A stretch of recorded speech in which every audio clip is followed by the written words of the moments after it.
And welcome back to a fresh episode of Business Growth Show. I'm your host, Sam Dunning, co-owner over at webchoiceuk.com. And if you haven't yet, check out our weekly emails where we share actionable B2B, website and marketing tips, useful guides, podcasts, and more. You can give it a shot over at businessgrowth.emails. So today we've got a special episode. I am joined by Tim Soulo. Tim is the CMO over at Ahrefs. Tim, welcome to the show, sir. How are we doing? Hey, Sam. Thanks a lot for having me. No problem at all, man. Looking forward to diving in because today we're going to be sharing the juicy secrets of how Ahrefs has bootstrapped to 100 million plus since they originally founded around 2010. So really excited to dive in because I know you've been with the company about 7 years or so, Tim, and kind of learn some of the ins and outs of exactly what you brought on, some of the strategies you brought into play to the business to see the exponential growth that it's seen since then. So first and foremost, I guess a bit of a tough one, Tim, because I don't like to beat around the bush too much, but how come Ahrefs has avoided investment? Like, why did they decide to stay bootstrapped? So this would be a good question to our founder, not myself, because I wasn't the one making those decisions. But as far as I know, and from all the conversations that we had with him over the years, first of all, he had some smaller successful businesses before Ahrefs. So he was able to fund Ahrefs with some of his own money. And then, if I'm not mistaken, Ahrefs was profitable after a year of development. So once they released the first version and people started signing up, the project was profitable. And Dmitry just didn't see why he would need what he would need the investment for, and he didn't want to give up control of the company. And I guess he didn't have any goals or aspirations to sell the company. So I guess that's how it came to be. And eventually, we were approached by lots of different VC funds who expressed interest in investing in Ahrefs, but that happened at a stage. Well, Dmitry, first of all, he never proactively reached out to any investors in the early days of the company, when most founders do it because they don't have any funds of their own to scale their company, to take it off the ground. But with Dmitry, he didn't do it. He took the company off the ground himself. And when Ahrefs was getting momentum, VC started reaching out to us. But at this point, the margins of the business were big enough that Dmitry had enough money to reinvest in business every month, to the point that he didn't understand if someone would throw another, 10 or 20 million into the company, what it would change. So when Ahrefs got traction, we didn't have a money problem. We had hiring problems, we had engineering problems, but we didn't have problems with money. So I guess it was never a big challenge for Dmitry to have funds. So he never was looking for funding, and he enjoys being the only kind of decision maker without any other stakeholders that would push him to do things that he doesn't want to do. And I think this is also a very important part of it. He wants to make decisions that he thinks are best, not some decisions which would make a bunch of VCs richer. And fair play to him. I mean, he's, like you say, he's kept the company extremely lean with under 100 employees working directly on Ahrefs, and extremely profitable at the same time. It works out to clear of 1 million revenue per employee on the company, which is amazing stats. So with that said, Tim, you came on board in the business, was it around 2015, 2016, around that period? Gotcha. So what revenue was the company at when you first joined? I don't remember exactly. I think it was in the ballpark of 10 million. It might have been a little under 10 million or a little over, but that was the ballpark. Got it. And since then, now we're at almost tenfold of that, I think, kind of 100 million plus Yeah, yeah, in terms of your revenue. over tenfold, basically. Awesome. So what were, when you came on board as CMO, Tim, what were some of the first steps that you put into play when you joined the organization? Well, I stayed an only marketing person in the company for quite a while, for a year, maybe even for 2 years. I didn't need to hire anyone because I myself was learning what is going on with the industry, what is going on with the company, trying to better understand what kind of product people in our market need. Because if you think of the word marketing, lots of people think of marketing as promotion, but the root of the word marketing is market. You need to study the market, what it wants, and create the product that market would pay money for. So it's a very there's a very famous case in marketing where Coca-Cola tried to make a drink that was sweeter than Pepsi. So basically, they created a new product, but that was marketing. So creating a product is a large part of marketing. And I was, in the first few years, I was investing a lot of my efforts and attention to better understand how people are using our product and what we can improve in our product to make more people use it, and how we can educate the market about the awesomeness of our product. So these were the things that I was figuring out in the first couple of years. Got it. So how people actually use the tool and how you could educate them. Any, I guess, ways that worked super well for you, Tim, when it came to doing that, when it came to learning the market? So talking to customers, as boring as it sounds, but I did quite a bit of it. And many people think that they talk to customers, but they actually don't, unless you jump on a Skype call with someone who is looking to use your software and start answering a question by question.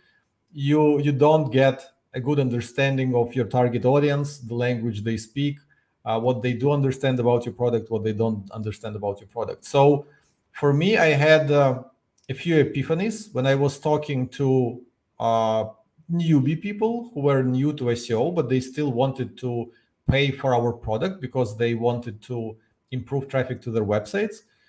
And I just realized what lack of knowledge of SEO they have. Right. They were already ready to pay money for a premium SEO tool without good understanding of SEO. So that helped me to realize that we need to provide more educational materials, and we need to show people how to use Ahrefs to achieve different SEO goals. That's what kind of predetermined our blogging strategy. That's what predetermined our video strategy. And overall, educational content became like one of the pillars of Ahrefs. One of the pillars is the product itself. Another pillar is educational content that we produce. Got it. So that initial phase, you took 2 years or so to really understand the market, understand how people are using their tool. And then that showed you that you needed to educate the market further on what Ahrefs can do, the value you can provide, but at the same time, actually be a useful resource, it sounds like, to your prospects, to your potential customers. And then was that what unleashed the kind of, right now, of course, you've got hundreds of thousands of followers across different social channels, across your YouTube, across other different channels as well. So what were some of the key takings? Like, how did you dissect that information and say, look, based on these learnings, based on this customer research, I think we need to do X, Y, Z. And then in turn, that's kind of share with leadership that you think that it's going to bring these results to the table?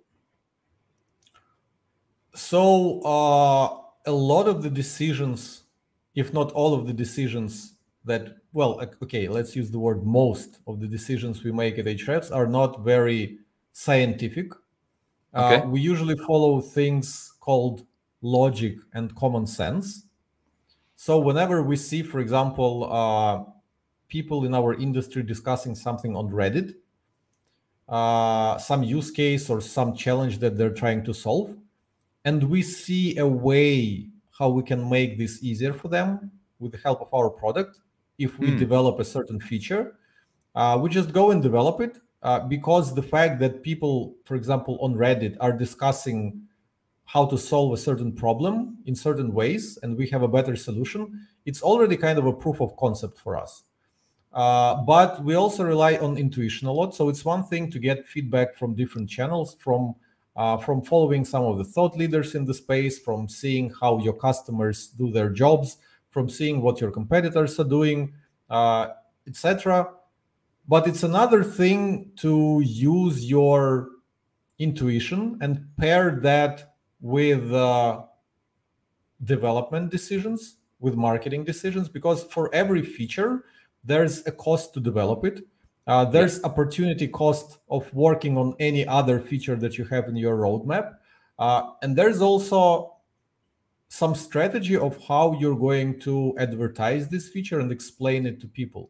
So how easy it is, how easy this feature is to understand to people, how to reach people with this functionality. So there's a lot of things that you have to consider if you want to make an effective decision.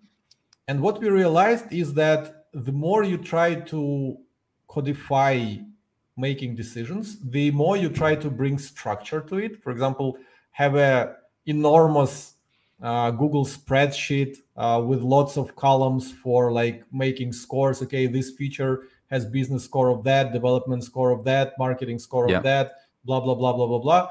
So the more you try to analyze it like this, the more you get into analysis paralysis and you just fail to wrap your hand. For example, if you have 20 features in your roadmap and for every feature you come up with, I don't know, 5 metrics that you want to analyze, it's just incomprehensible. So we rely on our intuition. We feel that certain feature makes more sense from all those perspectives than others. And this is how we make decisions. So the process is not scientific. It's more about, and it's more about experience as well, because if you release a few features and they fail, and then you release a few other features and they are received very well by the market, you start to develop this intuition, what the market wants, what the market needs, and eventually you start making better and better decisions. Because if you spend all your time analyzing what you can release instead of releasing stuff, you would be moving very, very slow. And this is something I actually today I was listening a cool interview of Mr. Beast and Lex Friedman, and they were actually discussing how Elon took over Twitter. And I enjoyed how Mr. Beast pointed out that since Elon took over, Twitter started releasing all sorts of things, some good things, some bad things, but they're trying, they're moving fast. But if you look at Facebook, it takes them ages to implement some new features. So basically, we like the kind of Elon Musk mindset where we just release more stuff instead of over-analyzing or instead of getting deep in bureaucracy. Got it. Got it. So moving fast, but it sounds like at the same time you were taking insights that made sense, like you were looking at Reddit threads and seeing what people were talking about and looking for snippets of what you could then, maybe problems you could fix or points you could address in the actual tools and the features you're releasing. Yeah. Cool, man. So with that said, let's talk about some of the main channels. We touched on them then, but in terms of this educational content and in terms of moving forward, once you've done your initial kind of market research and understanding customers, like what were some of the key channels that you knew you needed to put into play to bring on this growth? Because now Ahrefs has got thousands and thousands of users signing up each and every week. So what were some of the channels that really saw growth? And at the same time, I guess this is a two-part question, like was it a similar process in terms of how you release features? Like, did you just put things out and see what stuck, see what hit, or was this quite carefully researched, i.e. we know we need to do this channel, this channel, this channel? This is a rather complex question. The way I see it is that Ahrefs only has 2 growth channels or 2 customer acquisition channels. These are SEO and word of mouth. And the thing is, those things are connected. And they're connected with the term called content. Both for SEO, you need to create content, which will then show up in search engines. And for word of mouth, if you want people to talk about you, you need to first educate them and make them successful so that they would talk about their success to other people. Or you need to put some talking points in their heads about like what makes your product better, or about the use cases of your product, or about the problems it helps you solve. So by creating content that helps our potential customers to be successful and educates them on the awesomeness of our product, we're kind of killing two birds with one stone. On one hand, we are creating lots of content that can rank in Google and bring us consistent search traffic month over month over month. On the second hand, as people read this content and get knowledge, which is useful, which is effective, which has utility, they naturally go and share this content with others. For example, let's say I'm the head of marketing at some company. I've read an article at Ahrefs about how to perform a certain SEO task, and then I go and teach my team what they need to do. Then one of my team members moves on and goes to another company where they become a team lead. But they know the process that worked that initially comes from an article at Ahrefs. So this is how content fuels word of mouth. But another thing that fuels word of mouth is the actual product. Because if the product doesn't help you to achieve your goals, if it's not effective, people won't talk about it. So at the end, it's a combination of everything. But yeah, this is what this is where we spend the majority of our efforts. We didn't focus too much on things like advertising. Our paid advertising budget was super low historically and still super low. We didn't spend a lot of money on ads. Right. We didn't do any A/B testing. So we didn't try to create landing pages and figure out which landing page is bringing us more leads. We didn't do any conversion optimization. For example, if we know that a certain article is generating lots of traffic, we didn't try to calculate how many leads it gets and how to optimize this article to maximize the leads that we're getting. So we didn't focus on those things. We focused on making our customers successful and creating basically content that can rank in Google and that can educate people so that they would go and talk to other people. So this is how I see our growth engine. Got it. And what do you feel?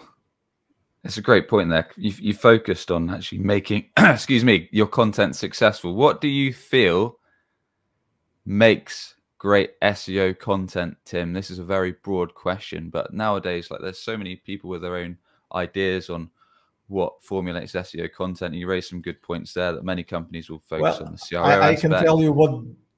Yes, sorry to interrupt. I can tell you what definitely doesn't make SEO content successful, and that is ChatGPT. So it definitely won't help you very to hot create topic right now. content. Yeah, exactly. So, for example, right now in our marketing department, I don't see an application for things like ChatGPT, and we don't really use any of those AI kind of tools to help us create content. The way I see successful content, the content that stands out, the content that people would talk about, the content that would capture attention, because some people are throwing the term attention economy, and I do believe that we are in attention economy. Who has the most attention can monetize that attention, basically. And that is unique content. If you can say something unique, if you can say something that hasn't been said before, that gets attention. And all those tools like ChatGPT and all those optimization tools that kind of promise you to create better content, all they do is they help you make the content that is similar to existing content. So for me, this is a wrong strategy. You have to create unique content that is not similar to what's already there. You have to say something that hasn't been said before. And to say something that hasn't been said before, you oftentimes need to do something first, get first-hand experience, and then talk about it in your content. So is that something that Ahrefs kind of has strived to do in terms of putting out unique information that's perhaps not anywhere available elsewhere on the internet? Yeah, we always try to work with our own data that we have to produce interesting research and to come up with interesting statistics. For example, how long does it take to rank in Google? This is a common question in the SEO industry. And we decided that we have enough data to analyze it because we have the snapshots of Google search results for millions of keywords. And we can go back in time and see for the page that is ranking #1 right now, when did it first appear at position number 99 or something like that. And this way we were able to do a small research study and answer the question, how long does it take to rank in Google? And that study was quite successful when it was published. It got a lot of references from different websites, and a lot of people were using our numbers that we got in this study as kind of proof for their clients that results may vary depending on different factors. And we still do try to perform unique experiments and try to study the data that we have to come up with interesting insights or takeaways that no one has done before. And I think this is very important if you want to be successful at creating content. Yeah, it's great advice. It's great advice. Now, in terms of when you started educating the market, putting out this content, trying to be as unique, as insightful as you could, with two main objectives, kind of ranking on search engines, but also growing through word of mouth. Was there ever any skepticism, i.e., this could be very, very good, or it could be very, very bad, as we're basically going all in on organic content, but we're not putting any paid spend behind it? Was anyone in the organization ever like, maybe we should chuck a load of cash at ads as well, just as a backup plan, or maybe we should do this other channel just as a backup plan? Or was it always like, we know this is going to work because we've talked to our customers, so we know this is the right path? Like I said, we like to rely on things like logic and common sense. And what does logic tell us? Logic tells us that there's a lot of search demand in Google for things related to SEO. How to do keyword research, how to build links, how to do SEO audit of my website, how to come up with better topics for blog, etc., etc., etc. There's tons of things that people are searching in Google in regards to SEO. And we can integrate our product while answering those questions because our product helps with a lot of SEO related things. So, thinking logically, if we are not creating this content and if we are not investing enough effort to make sure that this content would rank at the top, then someone else would be ranking at the top, and people would go to some other website and learn about those things from some other website and start using some other tool that is promoted in those articles. So whether or not it works in the short time frame, so for example, like half a year from now, if we start our content strategy, would we start getting traffic? We don't know. But like in 3 years from now, where we want to be? Do we want to have lots of content that answers those questions and that is ranking high at Google and brings us lots of consistent traffic? Yeah, we do. So even in the short term, we won't be able to get a lot of leads or sales from this strategy. It still might sense to do it, to push on it, because we're here for the long run. We want to build a great company and we want to invest in channels that make sense. Yeah, like, and again, one doesn't exclude the other. So even if we had a budget that we want to spend on acquiring paid traffic, why cannot we work on our content marketing and SEO at the same time? So one person is running ads, another person is writing articles. I don't see a problem. Why it has to be one or the other? But logically, it makes sense. If people search for something and you can be the answer, then you should be ranking. Got it. So looking at, I was doing a bit of research before our chat, and it looks like between 2016 and 2020, your revenue scaled massively. Like it went from 16 mil to 88 mil. Was that just because you were doubling down on this content strategy and all of a sudden it was hitting a peak of when you're really capturing serious demand in the market? Or was there something else that went on internally that you think kind of skyrocketed this growth? It's a combination of things, of course. It's not we cannot attribute that growth to one specific thing. So we're going back to the same things that I just discussed. Sure. We continuously improved our product, and we made sure that our product actually helps people with their problems, helps them save time, save money, or do some things more effectively.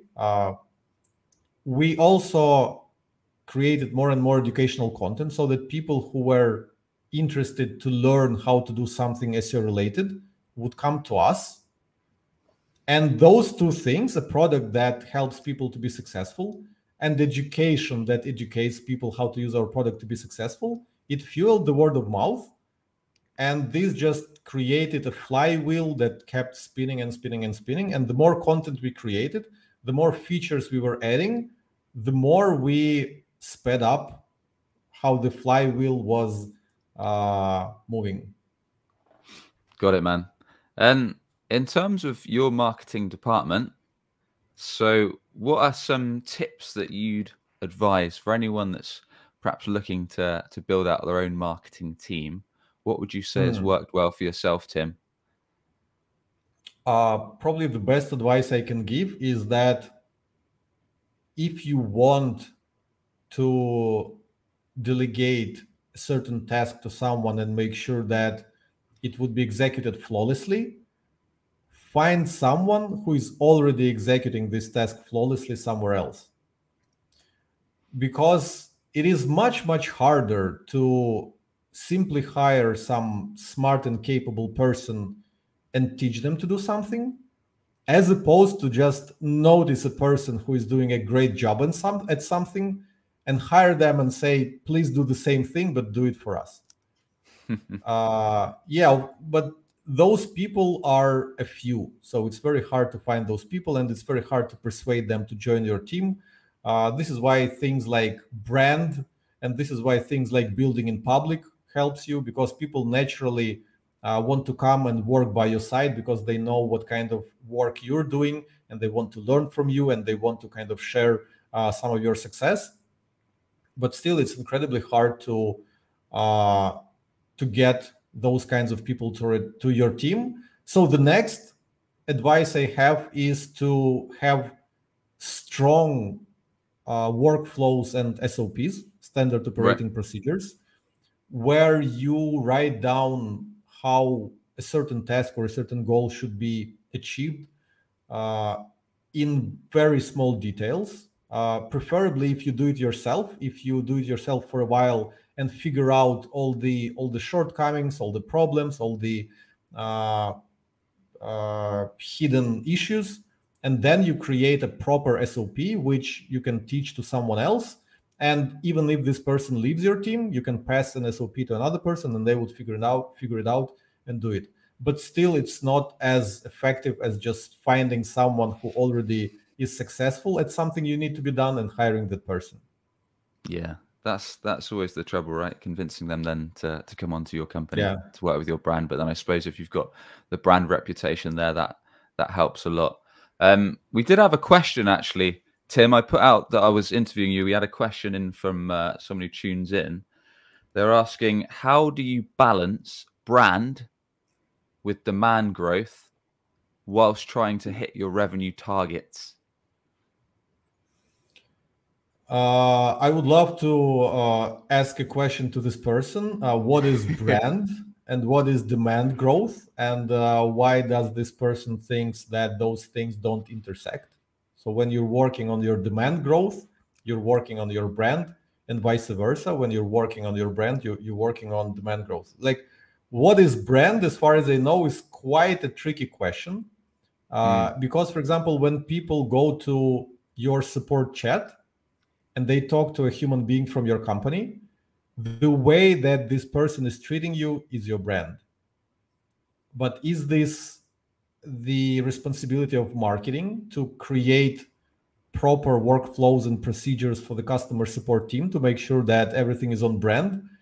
So this gets tricky, and this depends on every organization and what kind of responsibilities the heads of different departments think are theirs, and what does CEO of that company thinks about it. So yeah, it's a very tricky question. It depends on how every specific organization sees what is their brand and who is responsible for it, and what is demand generation and who is responsible for it. So I don't have a more specific answer to this question than that. Well, I think you've covered it fairly well in some of your earlier responses as well, when you've talked about the strategy that Ahrefs have taken with their content as well, because I think it does kind of play into that as well.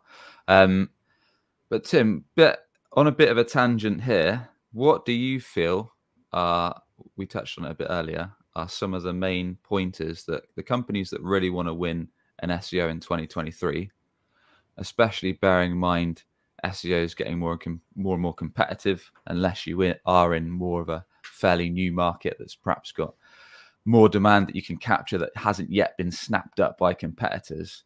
What do you think are the things you've mentioned? Steer clear of ChatGPT, but that aside, what are some of the main things that you should focus on for the businesses that really want to win and really want to capture the demand in organic search? So SEO consists of generally three things. First is the content that you create. And if you make sure that you create content around the things that people are actually searching for, you're already doing good. So that's the first step. Make sure you create content about the things that people are searching for. I also touched upon the importance of creating unique content and not just taking the top 10 ranking articles and rewriting it and hoping that Google would favor your article over the existing ones. The second thing is technical SEO. It's kind of fixing all the issues with your website, making sure it loads well, making sure it works on mobile and stuff. But then again, this is kind of responsibility of the web development team as well, because usually SEO people don't really code websites themselves. They just give advice to those who are building those websites on how to make them better in the eyes of Google. And the third thing is backlinks. So you might have amazing content, the most unique content, the most original content in the world, and it can be about topics that people are searching for. And your website can be technically sound, it will load fast, everything would be good about it, Google will be able to crawl it. But if other websites are not linking to you and not validating that what you're talking about on your website is important, and this is what they do when they link to you, Google will not know that whatever you have on your website is important. So you need to get links from other websites. But one thing I didn't see people in the SEO space talk about enough is that by actually improving your business, by actually improving your product and making sure that your product has value to people, that people are, more successful, happier, and blah, blah, blah, by using your product, you're actually generating attention and demand and notoriety. So people might start linking to you just because of your product, just because you make a better product than everyone else or a more unique product than everyone else. And links are links. If you get enough links, thanks to your product, your content will flourish, because your content doesn't necessarily need to get links like directly. If your website is important, if it gets a lot of links thanks to the product, then your content will automatically be authority, because this content is created by someone who created an amazing product. And this is something that I saw from time to time in the comments to some of our articles, videos, and tweets. When we're talking about link building, people were saying, but you're Ahrefs, lots of people are linking to you because you have this product, blah, blah, blah. But that's the point. Because we have this great product that lots of people in the space appreciate and link to, our content automatically gains credibility of the product. So it makes sense that our content would automatically rank better. So for people who are looking to be more successful at SEO, I can advise to keep focusing on their business, keep making sure that their business is better than any alternatives, keep pushing the boundaries further, keep innovating. because this brings notoriety. This brings mentions and links from other websites. And then when you create content, you're already an authority. So this content would automatically rank better in Google. Of course, I'm oversimplifying things a little bit, but essentially, this is how it works. And this is how it worked for Ahrefs specifically.